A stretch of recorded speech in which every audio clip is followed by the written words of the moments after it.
nagugulat tayo. Amen? So, last week po, ay meron akong pinento tungkol po dun sa aksidente. Di ba yung sabi na muntik na sila ma-aksidente, pero dahil meron nag-pray sa kanila, naligtas sa nila yun. Pinaalala sa akin na nakalimutan ko lang po sabihin, sa atin din po ay nangyari yan. So, meron po isang, noon po, nung pauwi kami, galing po kami sa West Avenue. Nung araw, wala pa po yan Trinoma, SM pa lang. So, patawid po kami sa sakyan, kasama ko si Jessie, ako, si Stella, tapos patawid po kami. Hindi po namin napansin na meron palang mabilis na pick up na parating.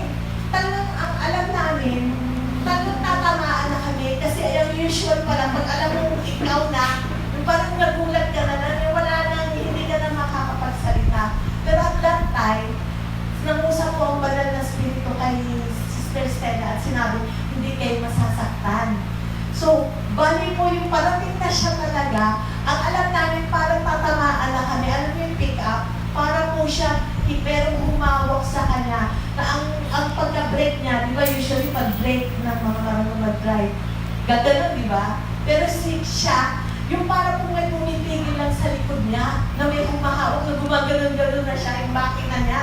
So, parang talagang siya din yung isa, yung nagdadrive ng pick-up, pero hindi po talaga tumama sa sasakyan. Talagang ang bilis asin, talagang alam mo tatamaan ka na. Pero nakita po natin talaga na ang Panginoon, siya po ang ating protection. So every time po naalis tayo, pa-cover tayo ng blood of Jesus, na ang protection ng Panginoon ay laging nasa sa atin. Amen? So, last week po ay tungkol po sa to be filled by the Holy Spirit. Kaya para maging sensitive tayo kung saan tayo tinuturo at binibigyan ng gabay ng banal na Espiritu. At paano tayo magiging filled in the Spirit? By taking time to read the Word of God, katulad ng kanta natin kanina, babad sa Panginoon, and pray in the Spirit by speaking in tongues. In Jude 1:20, but you, dear friends, by building yourself up in your most holy faith and praying in the Holy Spirit. Sabi, you build yourself up. Paano mo build ang sarili mo? By praying in the Holy Spirit. Because as you speak in tongues, you are stirring the gift that God gives to us. Di ba binigay niya ng Panginoon sa atin bago nga umalis si Yesu Cristo?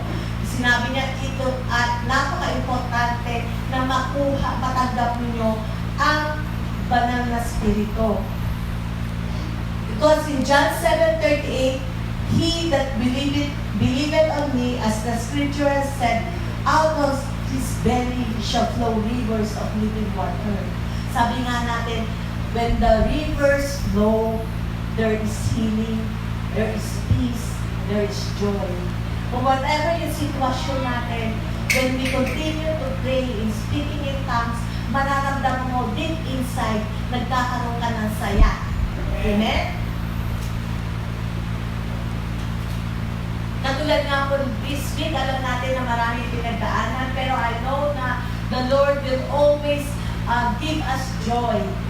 Kasi alam natin na kahit gano'n na nangyari, alam natin the Lord knows.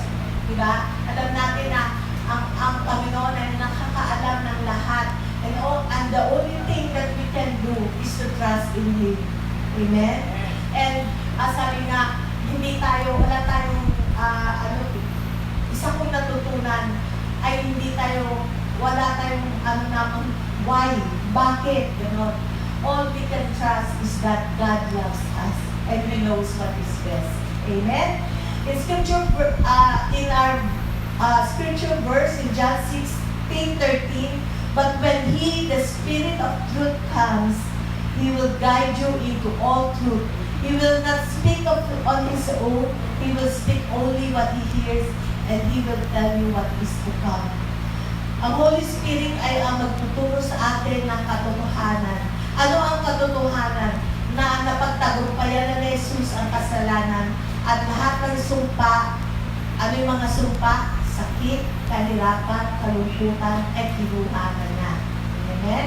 In 1 Corinthians 15:57, but thanks be to God, He gives us the victory through our Lord Jesus. Lahat ng ating pangangailangan ay binigay na ng Panginoong Jesucristo. Ang paano natin makukuha yan? In 2 Corinthians 2:14, but thanks be to God who always leads us in triumph in Christ. Ibig sabihin, merong magtuturo sa atin at maggagabay sa atin para lalo natin maunawaan at makuha kung ano ang binibigay sa atin ng Panginoong Jesus. Jesus give us the victory, and it is the Holy Spirit who will lead us to victory. Tutulungan ka ng banal na Espiritu para makuha mo kung ano ang pangako ng Panginoon. Sa panahon natin, ang dami natin mga natutunan. We have so many access to different teachings, abundance of knowledge, but we don't know what to do. Kung kaya, baga sa atin, lahat tayo, marami tayong natutunan. It's all because sa ating knowledge, di ba?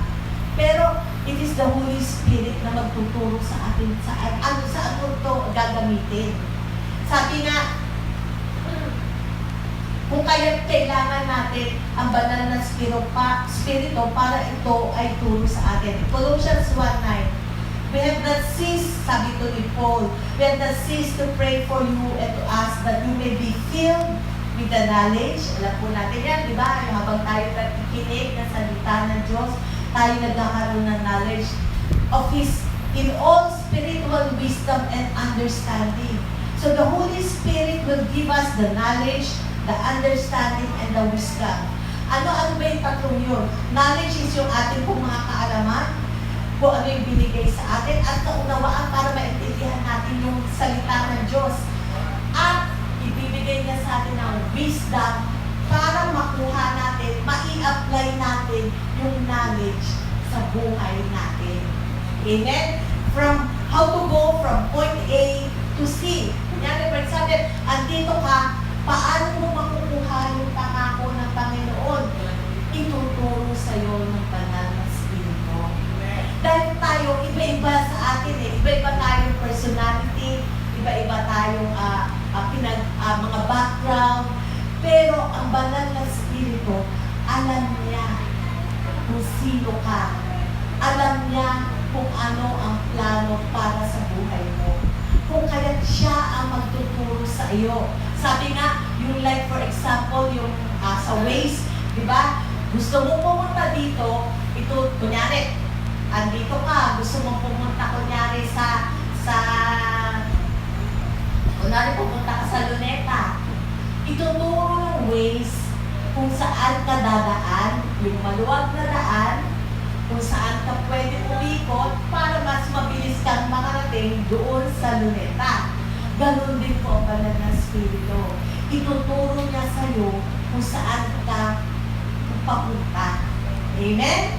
So, ituloy.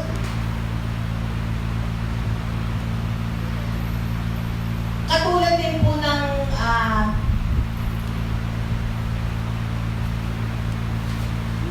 meron nga pong isang story katulad nitong sa isang missionary, kay Audrey Mack. So, meron po one time nga po, siya ay ginising ng banal na Espiritu para siya ay manalangin. So, for how many, 2 o'clock na madaling araw, siya ay nagsikitan. So, hindi niya alam kung ano yung nagpe-pray niya. Tapos, in a still voice, meron pong nagsalita sa kanya at sinabi sa kanya na siya ay may sakit na bone cancer. Pero, sinabi rin sa kanya kung ano ang gagawin niya. Dahil meron kang ganyan sakit, ano ang gagawin? At sabi sa kanya,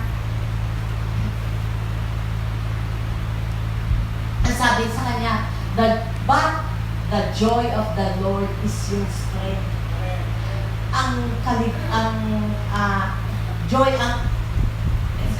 Tagalog kasi anyway, the joy of the Lord is your strength.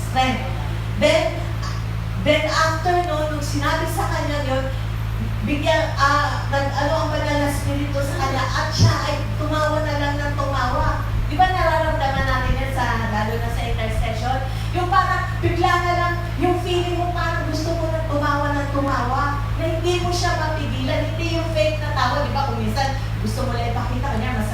hindi naman. Deep inside na malungkot ka. Pero ito, pinatawa siya ng banal na spirito. For how many minutes? Ganun siya. Nag-uugulo nga daw siya sa kakatawa. So, then after siya nagtawa, singing and dancing for 20 minutes, nagkaroon ng yung rivers of flowing water. Di ba sabi nga, when the rivers flowing water ay dumaloy, nagkakaroon ng kagalingan. Amen? So after nun, alam niya, pinagaling na siya ng Panginoon. So, dahil nga meron din siyang, sabi ng asawa niya, kailangan siya magpa-check up. Nagpa-check up din siya. At kinonfirm nga na meron siyang bone cancer. Pero sabi ng doktor, meron kang bone cancer. Tapos sabi niya, pero masaya pa rin siya. Sabi ng doktor, naintindihan mo ba, may bone cancer ka? Sabi niya, oo, alam ko, may bone cancer ako. Pero alam ko, pinagaling na ako ng Panginoon. Sabi niya ganyan.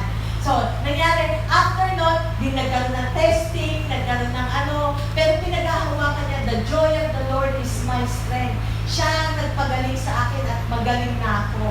So, after na nagkaroon ng test, nakita nga na lumiliit yung kanyang, yung cancer. At sabi sa kanya, gusto mo ba operahan na natin o gusto mo after 2 months bumalik ka na lang? Hindi, babalik na lang ako in 2 months. Sabi niya ganyan. So, continue lang siya to believe on the word of God and the promise of God. And after 2 months, bumalik siya. So, nakita natin there is healing healing in the word of God. Amen? So, after nun, natutunan niya, months ay nabasa niya, nagkaroon ng rema sa kanya. Nung binasa niya sa Bible, meron palang verse na in Proverbs 17:22. A merry heart doeth good like a medicine, but a broken spirit drieth the bones. Yun yung parang mauuma sa kanya. Dahil binigyan siya ng joy ng Panginoon. Yung buto na kanyang nasisira ay pinagaling ng Panginoon. Dahil may kasayahan na sa kanya, sa loob ng kanyang there are rivers of flowing water na sa kanya. May joy. Kasi yun pala, it is like a medicine. And joy is like a medicine. Amen? So the word of God becomes a rema. Praying in tongues makes us more sensitive. The Holy Spirit can take specific scriptures for your situation. Alam po natin na, di ba, kapag nag-aaral tayo, ang daming verses na mga tayo. Kung kailangan, kuha ka lang ng mga verses na yun. And when that time comes, na mayroong mga situation na nangyayari sa buhay mo, the Holy Spirit will lift up yung scriptures na nandun sa'yo. At yung scriptures na yun, yun yung magre-rema sa'yo na gagamitin para dun sa situation na yun. Kaya every time, kaya kasi sinasabi natin, babad ka sa salita ng Diyos. So that when the time comes, hindi yung parang kunyari, ito pala, dumating pala yung sitwasyon. Tapos saka ka pala maghahanap ng verse, ano nga ba yun? Di ba? Yung gano'n. Hindi. Dapat nandito na siya. Nasa atin na.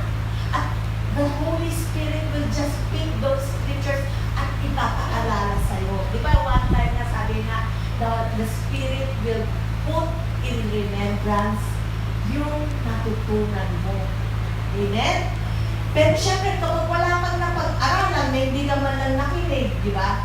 So, yun ang medyo kailangan kang kumbaga, o double time. Amen? Because God is gracious, di ba? May grace tayo. Amen? And you can ask the Holy Spirit to guide you, to help you how to do a specific task. God the Father is in heaven. Jesus is sitting beside the right hand of the Father, and the Holy Spirit is in the earth. And He is living in us. Kung kaya't ang banal na Espiritu ang tutulong sa atin kung paano natin matatanggap ang pinangako ng Panginoon. Amen? In Romans 8:14, God is Spirit. You are Spirit. Diba sabi nga natin, Spirit tayo. Hindi tayo itong katawan natin. Alam natin itong katawan na ito,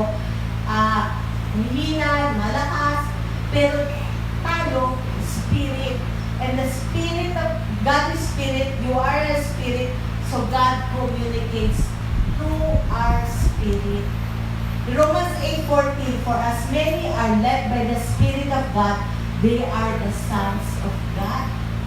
Kapag you learn, di ba sabi natin, as we speak in tongues, na-feel tayo ng Holy Spirit. Then we flow with the Spirit.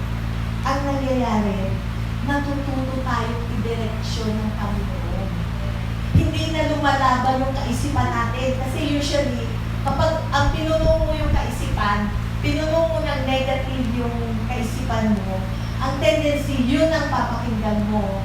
But when you feel yourself with the Spirit of God, ibig sabihin you become sensitive to the leading of the Holy Spirit, nagiging sensitive ka na kung ano yung sinasabi niya.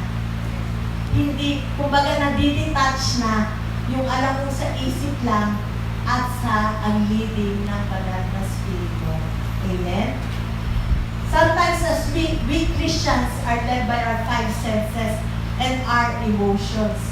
But we must learn to listen to what the Spirit is telling us. Amen? Unti-unti. Kaya nga sinasabi natin, every time you learn to speak in tongues. Yung mga wala pa, you just pray that you na magkaroon ka dahil ito ay isang pangako ng Panginoon. At lahat ay bibigyan ng ganyang regalo. Amen? In Proverbs 20:27, a spirit of man is the lamp of the Lord, searching all innermost part of his being. Ibig sabihin, yung binubuksan, yung lamp, the spirit of man is the lamp of the Lord. Ibig sabihin, yung spirit natin ay binubuksan ng Panginoon ng ilaw para makausap tayo. Katulad sa isang sinihan, di ba, kapag madilim, di ba para makapunta ka doon sa iyong silya, doon sa number ng silya mo, bubuksan mo yung sa cellphone mo, kahit maliit siya, di ba? Para makita mo. The same thing with us, as we become sensitive to the Spirit, doon niya ka kinakausap. Yun yung ilaw para ikaw ay mag-guide papunta doon sa plano ng Panginoon sa buhay natin. Alam natin lahat tayo may plano ang Panginoon sa atin. Walang exempted. Nung pinanganak ka ng Panginoon, alam na ng Panginoon kung ano ang plano niya para sa iyo. Amen? So, kahit na anong taon ka, bata ka, matanda ka, or nagmamatanda ka lang, mayroong plano ang Panginoon sa bawat isa sa atin. How will He do that? In Acts 16:7, tingnan natin kung ano yung ginawa kay Paul, But when they had gone through Phrygia and the region of Galatia, they were forbidden by the Holy Spirit to preach the word in Asia. After they had gone to Mysia, they tried to go into Bithynia, but the Spirit did not permit them. Anong ibig sabihin nito? Paul was not permitted by the Holy Spirit. Paano ba yun? Dito hindi naman sinasabing nagsalita ang banal na Espiritu para hindi sila pumunta doon. Kung hindi, merong inner witness. That is the Holy Spirit within us. Yun po yung tinatawag na inner witness. So yung inner witness na yun is not a voice but deep inside you. Alam mo na hindi ito tama. Di ba meron ganun sitwasyon? Ewan ko, pero I'm sure lahat tayo naramdaman. Yung meron ka bang pakiramdam na parang hindi yan tama. Pag pumasok ako dyan, parang magkakaroon ng hindi maganda. Di ba yung gano'n? Sinasabi ng iba, intuition yun. Pero when sa ating Kristiyano, there is that the Holy Spirit in us is the one who is guiding us. Yun po yung inner witness. Sa court of law, di ba sa court of law, there are two sides of the story. Kung kailangan ng witness para magpapatunay kung yung sinasabi ay totoo. Ano ba yung isang witness? Ang isang witness, bago siya makuha ng witness, ay nakita niya kung ano ang nangyari. Di ba? Hindi naman basta kukuha ka na, ay ikaw witness ka na. Hindi, di ba? Siyempre, kukuha ka ng witness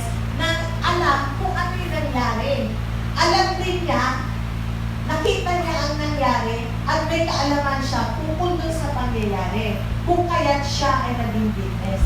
Sa atin, ang banal na spirito, siya ang witness sa atin. Amen. Alam niya kung ano ang ginawa ng Jesucristo para sa atin. Alam niya ang plano ng Panginoon para sa atin. Kung kaya't siya yung inner witness sa atin. Kung kaya't sinasabi nga natin how to be led by the Spirit. So let the peace of Christ, sabi in Colossians 3:15, ito po yung inano natin sa Colossians 3:15. Let the peace of Christ, the inner calm of one who walks daily with Him, be the controlling factor in your hearts, deciding and settling questions that arise. So, ano ibig sabihin nun? Merong inner calm doon sa loob mo. Na, yun yung peace of God na nagsasabi sa'yo, sige, ituloy mo yan. Meron kang peace na sinasabi, o kaya walang peace na parang hindi ka mapatagay. Di ba yung sinabi ko dati rin, yung kunyari merong isa akong tauhan, na una pa lang alam ko na parang hindi ako mapakali sa kanya. Yun pala, ganun na, meron siyang gagawin masama. Kung pinakinggan ko na nung una, hindi na sana nangyari yun. Di ba? Ganun po yun. Yun yung inner peace na sinasabi. May kapayapaan sa loob mo na ito yung nililid sa'yo ng Panginoon. Pero sinasabi nga natin, kailangan you should be filled with the Spirit of God. For you to know kung ito ay sa isip mo lang o it is the coming from the Holy Spirit.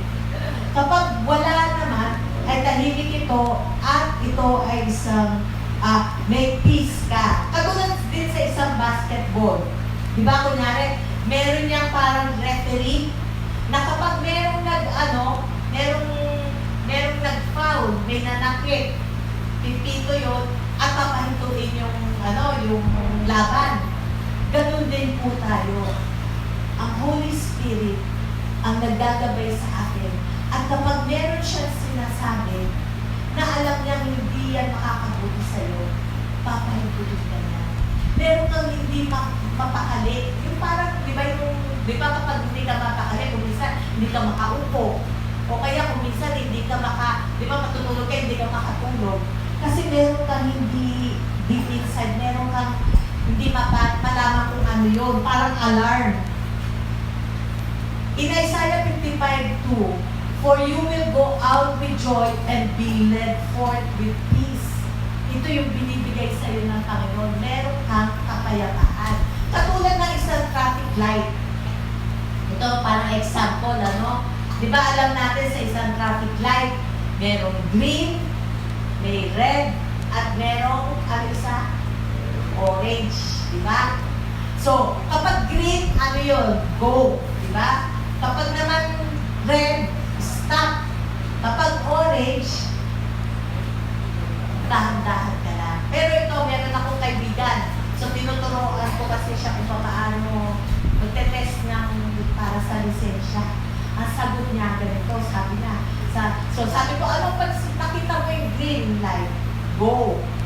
Sabi niya, andan. Pag nakita mo yung red, pinto. Tapos pag nakita mo yung orange, bibilisan ko para maliko yun, di ba? Kapag sinabing orange, pahinto ka na, bagalan mo na, at maaaring huminto na yun at ikay makuha sa gitna, makuhuli ka ng pulis, di ba? So, ibig sabihin caution. Di ba yung meron yung parang blinking, para ibig sabihin tingin ka sa kaliwa, tingin ka sa kanan, at kung wala, saka ka lang mag-go. Di ba yun yung blinking? So, ngayon, ano bang ibig sabihin ng go sa atin? When you have the peace of God, yung yung feeling, yung hindi feeling yung inner witness sa'yo, na may kapayapaan ka, na pinapagawa ang Panginoon, sumasaya ka. Pero kapag kunyari naramdaman mo na parang hindi ako masaya, parang bakit hindi ako mapakali, ibig sabihin nun, Red, stop ka muna. Katulad nga po nung example nung kasi di ba merong point sa buhay natin na kailangan ka mag-decide. Ito ba o ito? Madalas yan, di ba? Yung hindi mo malaman saan ba ako pupunta, dito ba o dito? So, meron nga po katulad nun sa missionary na tungkol naman sa kanyang mapapangasawa. So, doon nung ay meron siyang mapapangasawa sana. Sa tingin ng lahat, parang perfect. Meron siya sanang kasi French siya. So, doon sa Amerika, meron siyang nakilala at yun sana mapapangasawa niya kasi parang perfect na. Meron siyang, gusto siya ng pamilya, gusto siya ng church, magkakaroon siya pamilya dahil malaking big family yung kanyang mapapangasawa. At saka meron pa mga nagsasabi na sasagutin na nila yung secret, sasagutin na nila yung damit, yung gano'n. Parang perfect na. Pero, nung engaged na siya at kakasal na siya, hindi siya mapakali. Walang joy sa kanya. O kaya sinasabi niya, Lord, bakit ganito? Dapat masaya na ako sa isip ko, siya ang perfect para sa akin. Kasi parehas sila sa Bible school. In the natural, parang perfect na. Pero, meron siyang yun yung tinatawag natin, walang peace dun sa kanya. Wala siyang joy. So after nun, ang nangyari, sabi niya, Lord, bakit? Ano po ba yun? Kasi ganun po yun. Kapag meron kang nararamdaman na hindi, parang wala kang peace, take time and ask the Lord, ano ba yun? At sinabi sa kanya, hindi siya ang mapapangasawa mo. Ganon kasimple. So, syempre parang, isipin niya parang, bakit ganun perfect na? Dahil siya naman ay nakinig sa Panginoon, talagang hindi na niya tinuloy. And after how many months, nakakilala naman siya ng isang lalaki na ikinig talaga sister, praise God. That'll make perfect, di ba? Para sa bawat isa. Amen. So, the afternoon, nangyari, meron na naman siyang nakilala. Nag-speaking tongue siya, before pala noon, nag-speaking tongue siya. Lagi siyang pinapag-speaking tongue sa Panginoon. Hindi niya alam bakit. Pero nung time na, sinabi sa kanya, instead na pumunta siya sa India, pumunta siya sa Florida. Doon siya pinapapunta ng Panginoon. So, doon sumunod siya, at alam niyo kung ano nangyari. Nandun na siya, merong umattend din, isang youth fellowship, may umattend, at yun ang kanyang napangasawa. Sa tingin din niya, sabi niya, parang, bakit ibig sabihin sa mind niya, parang hindi siya ang bagay sa akin. Kasi isa siyang businessman, isa siyang, yung family niya, parang hindi naman siya ganun accepted dahil isa siyang foreigner, French nga siya, American yung asawa niya. Tapos yung church niya, kasi meron nag-budo yun eh. So, naaalala ko yung dating asawa. So, parang sa tingin niya, kung sa sarili niya, bakit naman yan? Di ba? Parang pero dahil sinabi sa kanya ng Panginoon, may peace sa kanya, at sumunod siya sa Panginoon. At nung sumunod siya sa Panginoon, nakita niya for how many years, na swak sila ng kanyang asawa. Lahat ng kulang sa kanya, binubuo ng kanyang asawa. The same thing din siya dun sa asawa niya. Swak sila. Bakit? Dahil sumunod siya sa Panginoon. Yung perfect man ay binigay para sa kanya. At At kung iisipin nga rin daw niya yung isa, nasa isip niya, yun ang perfect. Ngayon daw, kung syempre alam na niya yung kung ano nangyari doon, salamat daw at hindi yun ang kanyang napangasawa. Hindi na niya sinabi bakit, pero talagang sabi niya, salamat Lord at hindi nga siya talaga. Dahil alam niya na hindi maganda kung yun ang napangasawa niya. Amen? So nakikita natin, the Holy Spirit can guide us. Amen? Katulad ng red stop, yung red na stop, na parang hindi ka mapakali at yung toast and turn ka nga daw. Katulad yun kay the story ni Tina, ewan ko ba bakit puro mga single dito? O the story of Tina, meron daw no, single mother siya. Pero, ina-example ko lang ano yung stop, ano yung green, ano. So ito, ano yung stop? Ito naman stop. Bakit? Dahil yung si Tina, isa siya single mother, pero Christian na siya. So one time, lumapit siya sa pastor niya at sinabi sa kanya na engaged na siya. So nagulat yung pastor, bakit siya engaged? Ang bilis, di ba? Pero, ang sabi niya, sabi, papakilala ko siya sa'yo. So, nung pag-shake hands pa lang daw nung pastor doon sa lalaki, bigla daw parang na lang may alarm. Di ba yung sinasabi nga natin, yung parang merong something's wrong. Pero hindi mo alam bakit, pero gano'n ang pakiramdam niya. So, pag-shake hands pa lang niya, gano'n ang karamdaman niya. So, sabi niya, kinuha niya yung si Tina at tinausap niya. So, sabi niya, saan mo ba siya? Ay, sabi niya, gano'n na ba kayo kataga? Kailan ba kayo na-engage? Sabi niya, last week lang. Sabi niya, ganyan. Gano'n. O, tapos sabi niya, saan mo naman siya? Kailan lang ba kayo nagkakilala? Isang buwan pa lang. So, sabi niya, bakit gano'n? Engage ka agad, isang buwan pa lang. Tapos kinontinue niya para masabi niya na parang merong red sa akin. Kaya syempre hindi niya agad masabi. So, sabi sa kanya, saan mo ba siya nakilala? Ay, kasi ganito, yung yung mother ko, nagkaroon siya ng depression, so dinala ko siya sa mental hospital. At doon ko siya nakilala. Ibig ko sabihin, doktor siya. Ay, hindi po, pasyente siya doon. Nagumaling na. So sabi niya, hello, hindi mo ba nakikita alarm na yan?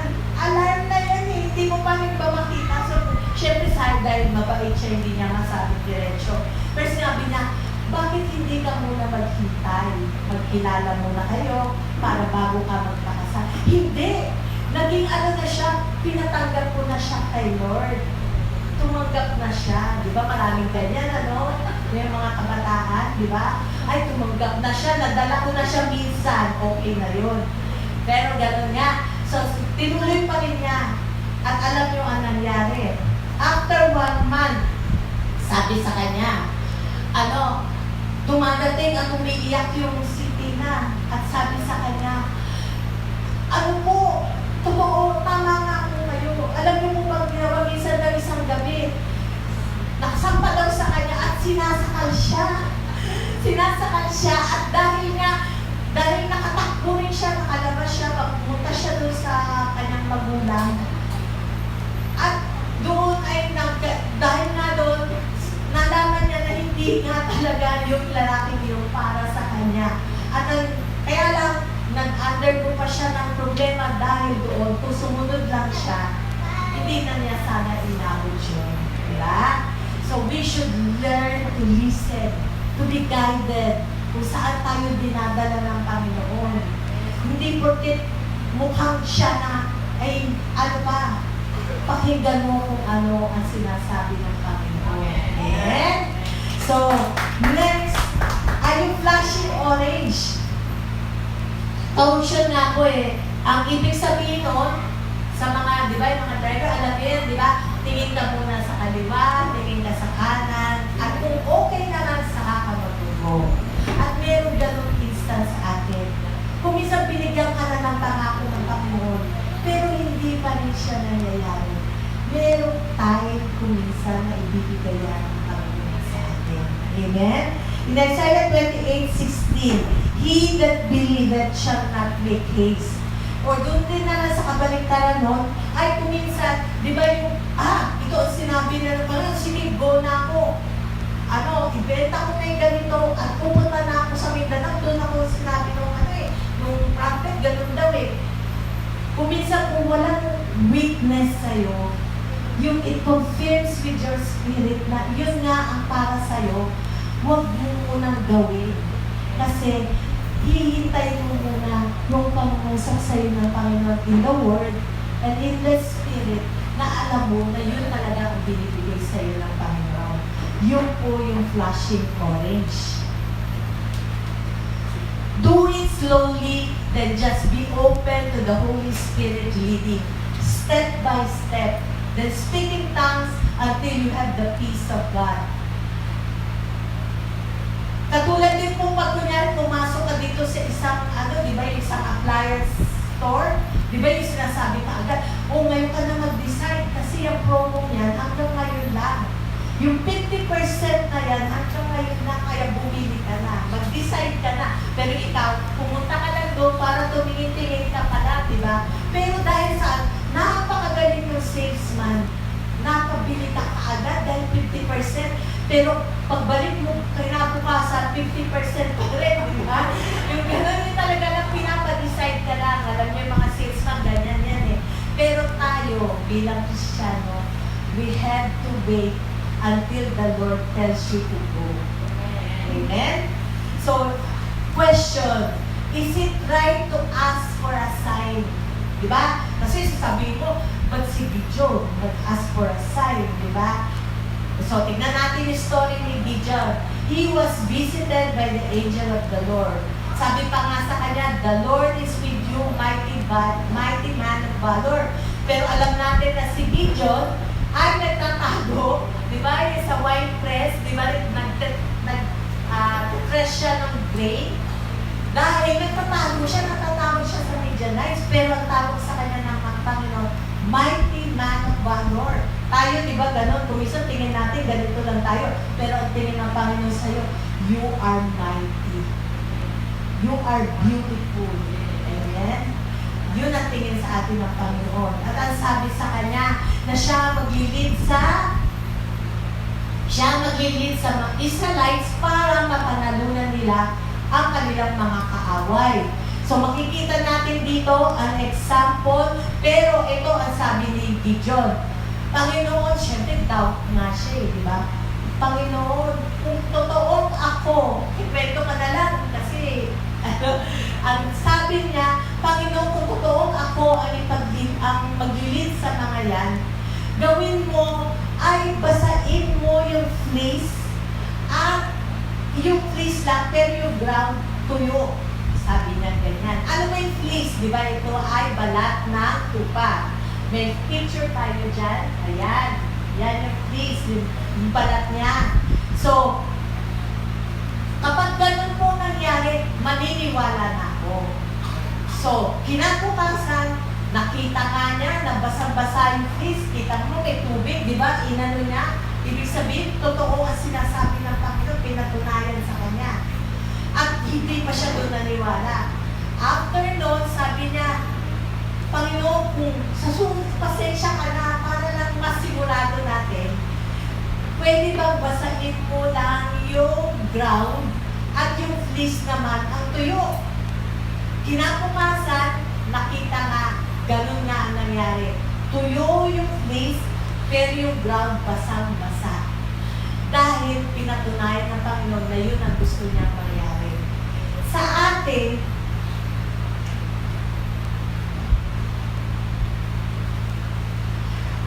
meron kasi, sabi nga, tama ba na we ask for a sign?